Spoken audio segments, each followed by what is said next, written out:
దుర్గమ్మ నాయకత్వం. జై జగన్.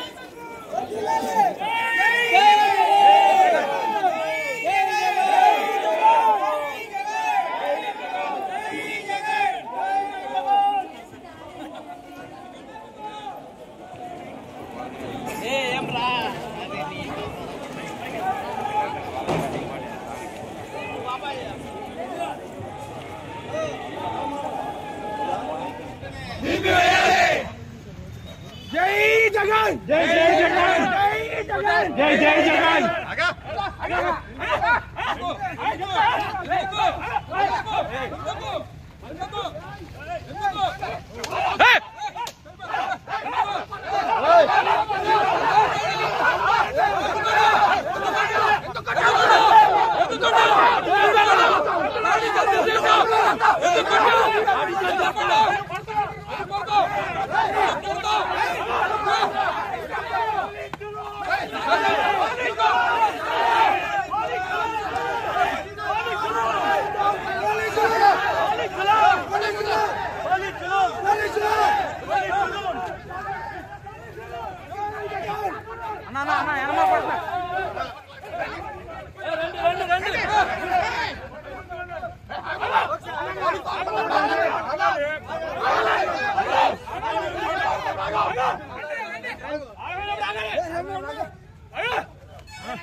ఎందుకు ఆగాలి?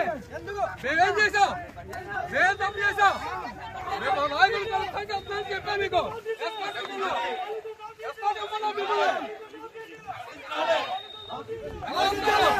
ఎలా కొడతారు మీరు?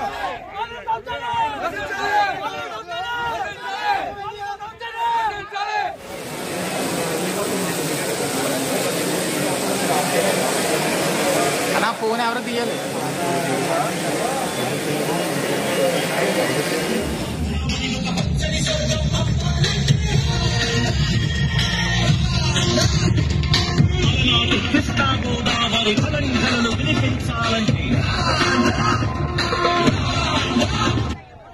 కళ్ళ చేసి గుంపు గట్టొస్తుండ్రు తోడెల్ల బంధలుగా తొడగొట్టి సాగాలి రా తమ్ముడా.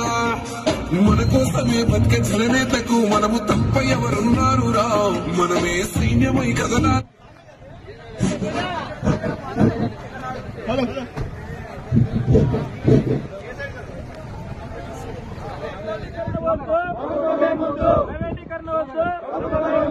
కొనసాగించాలి మెడికల్ కాలేజ్ ప్రభుత్వ విధానంలోనే. కొనసాగించాలి మెడికల్ కాలేజ్ ప్రభుత్వ విధానంలోనే. ప్రైవేటీకరణ వద్దు. ప్రైవేటీకరణ వద్దు. విధానం వద్దు. ప్రైవేటీకరణ. జై జగన్ జై జగన్ జై జగన్.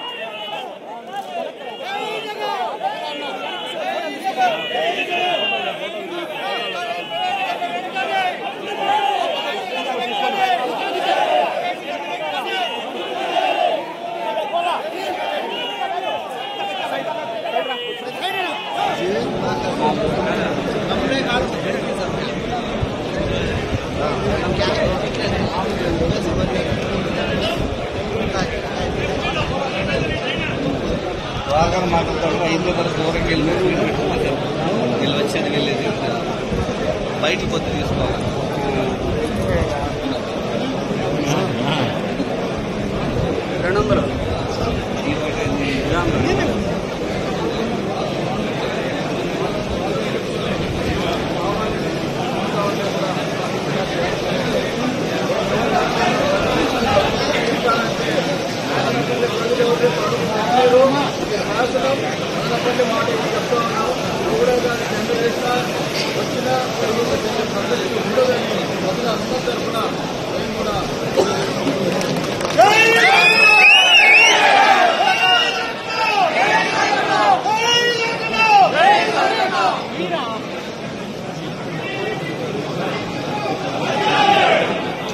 గతంలో మన ప్రీతమ నాయకుడు జగన్మోహన్ రెడ్డి గారు కరోనా లాంటి సంక్షోభంలో కూడా ఆయన సంక్షేమ పథకాలు ఇచ్చిన చరిత్ర జగన్మోహన్ రెడ్డి గారిది.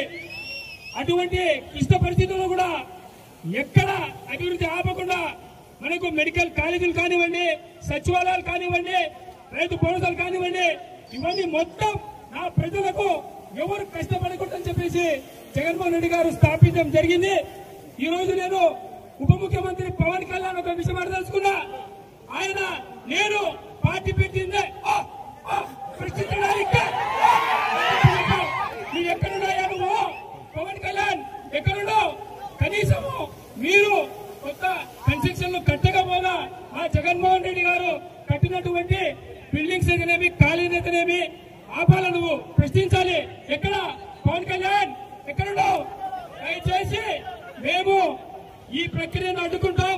మేము విద్యార్థి విభాగం కానివ్వండి, యువత విభాగం కానివ్వండి, అన్ని అనుబంధ సంస్థలు, ప్రజలు, నాయకులు ప్రతి ఒక్కరూ ఈ మెడికల్ కాలేజ్ రద్దుని వెంటనే మీరు రద్దు చేయాలి. ఆ జీవోను రద్దు చేసేంత వరకు జగన్మోహన్ రెడ్డి గారి నాయకత్వంలో మేము పోరాడతాం. అదేవిధంగా మీరు ప్రజలు కానివ్వండి, విద్యార్థులు కానివ్వండి, మీ ఆశయాల కోసం మేము నాయకులం, కార్యకర్తలం, మేము చనివాడిగా సిద్ధంగా ఉన్నాం. మా కుటుంబాలను చూసుకోవడానికి మా అధినాయకుడు జగన్మోహన్ రెడ్డి గారు ఈ విషయాన్ని గుర్తుపెట్టుకోండి. ఎందుకంటే పోలీస్ కేసులో కాదు, ఎవరిని భయపడాల్సిన అవసరం లేదు. మీరు ఎంతమందిని లోపలేస్తారు, ఎంతమందిని చంపుతారు, ఒక్కడిని చంపితే కోటి మంది పుడతారు. ఈ విషయం అందరూ గుర్తుపెట్టుకోండి. జై జగన్, నాయకత్వం, జై జగన్. Thank you Khan. ఇప్పుడు ఎవరు లేకపోయినా కూడా అడుగు పెట్టనీరు, ఎవడు టెండర్ వేసినా కానీ ఇది మదనపల్లి శాసన మాతో నేను చెప్తున్నా. ఎవడే కానీ ఎవరికి వేరే వాళ్ళు టెండర్ ఇచ్చినా అడుగు పెట్టే ప్రసక్తే ఉండదు. పెట్టని కూడా పెట్టినాం. ఇది ఎందుకంటే ఇరిగేషన్ లో మమ్మల్ని దెబ్బతీసినారు. ఆరోగ్యపరంగా వచ్చిన హాస్పిటల్స్ అన్ని మంచిగా మేము తెచ్చుకొని ఇక్కడ ఏదైనా ప్రాబ్లం వస్తే బెంగళూరు పోవాలా, లేకపోతే తిరుపతి పోవాలా, లేకపోతే కడప పోవాలా, ఇలాంటి పరిస్థితుల్లో మేము ఉన్నాం. దీనికి ఆపోజిట్గానే శాంటివరం ముందు బ్రిటిష్ వాళ్ళు కట్టిన హాస్పిటల్ కూడా ఉన్నాయి. అలాంటి ప్లేస్లో తెచ్చి కొద్దిగా అంత మంచి దీంట్లో తీసుకొచ్చి మాకు ఇంత పుంగనూరు కానీ ఎవరైనా కానీ బెంగళూరు కొంచెం చుట్టుపక్కల పోవాల్సిందే తప్పితే ఇక్కడ ఎక్కడే కానీ ఎమర్జెన్సీగా పోయే పరిస్థితి లేదు. మిగతా అంటే డాక్టర్లు ఉన్నారు, చూస్తూ ఉన్నారు. వాళ్ళ నోటితోనే మాకు ఇది కావాలని చెప్తా ఉంటే కూడా మళ్ళా చేస్తానంటే మేమెవరు లేకపోయినా ప్రజలు ఎవరైనా అడుగు పెట్టిస్తారంటే మదనపల్లి ప్రజలు ఎవరు అడుగు పెట్టినారు. ఇది శాసనం, మదనపల్లి మాట ఇది చెప్తా ఉన్నాం.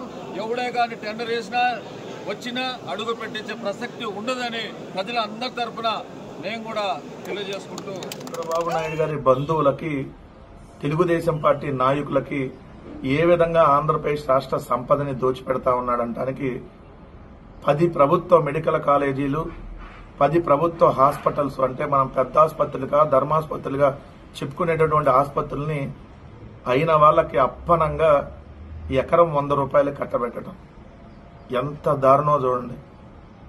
ఆంధ్రప్రదేశ్ రాష్ట్రంలో మెడికల్ కాలేజీలు ఎన్ని ఎకరాలుంటే ఒక్కొక్క ఎకరం 100 రూపాయలు. పవన్ కళ్యాణ్ సినిమా టికెట్ రేటే, ఓజీ సినిమా టికెట్ రేటు 1000 రూపాయలు. కానీ ఆంధ్రప్రదేశ్లో మెడికల్ కాలేజీ రేటు 100 రూపాయలు. హాస్పిటల్, మెడికల్ కాలేజీ కలిపి హోల్సేల్ గా మీకు పులివెందుల్లో 47.58 ఎకరాల్లో ఉంటే 4758 రూపాయలకి ఇచ్చేస్తున్నారు. 5000 రూపాయలకో, 4000 రూపాయలకో, 6000 రూపాయలకో ఒక్కొక్క మెడికల్ కాలేజీని 4000, 5000, 6000కి అమ్మేస్తా ఉన్నారు. Pawan Kalyan cinema ticket rate 1000 రూపాయలు. ఆంధ్రప్రదేశ్లో మెడికల్ కాలేజీ 5000 రూపాయలకు అమ్మేస్తున్నారు. సినిమా టికెట్ 1000 రూపాయలకు అమ్ముతుంటే మెడికల్ కాలేజీ హాస్పిటల్ని 5000 రూపాయలకు అమ్మేస్తా ఉన్నారు. అంటే ఎంత దారుణంగా ఇక్కడ దోపిడీ జరుగుతా ఉందో ఒకసారి చూడండి.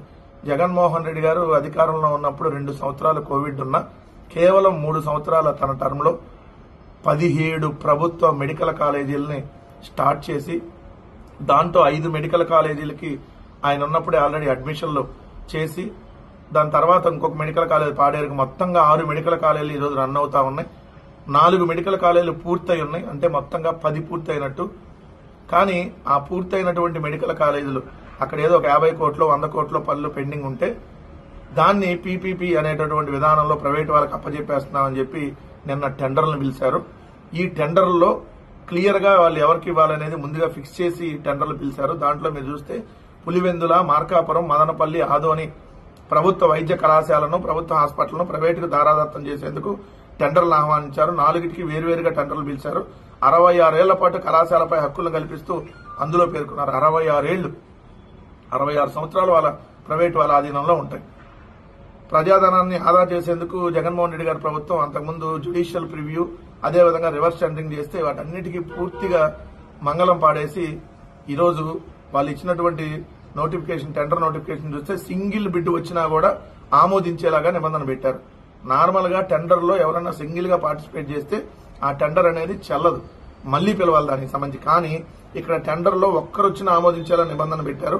సెంట్రల్ విజిలెన్స్ కమిషన్ నిబంధనలకు జీవో 94 కు విరుద్ధంగా ఈ మార్గదర్శకాలు ఇచ్చారు. నిబంధనల ప్రకారం సింగిల్ బిడ్ దాఖలైతే టెండర్ రద్దు చేయాలి. కానీ వీళ్ళు వాళ్ళ బినామీలకు, వాళ్ళ బంధువుల చేత ఒకటే సింగిల్ టెండర్ వేయించేస్తారు, వాళ్ళకి ఇచ్చేస్తారు. సో ఎంత దారుణమో చూడండి. పులివెందుల మెడికల్ కాలేజ్ 4,750 రూపాయలకి అమ్మేస్తున్నారు. మార్కాపురం 5,023 రూపాయలకి, మదనపల్లి 9,544, ఆదోని 5,844 రూపాయలు. సో ఎలాంటి పరిస్థితులు ఉన్నాయి చూడండి. ప్రభుత్వ భూముల్ని 99 పైసలకు అమ్మేస్తారు. ప్రభుత్వ కాలేజీలు, హాస్పిటల్ని 100 రూపాయలకు అమ్మేస్తారు. ఎకరం 100 రూపాయలు, ఎకరం 99 పైసలు, ఇక్కడ ఎకరం 100 రూపాయలు. సో ఆంధ్రప్రదేశ్ రాష్ట్రానికి ఈ చంద్రబాబు నాయుడు గారి ప్రభుత్వం ఒక పేడలాగా దాపురించింది, ఒక శనిలాగా దాపురించింది ఈ కూటమి ప్రభుత్వం అంటానికి ఇది నిదర్శనం కదా.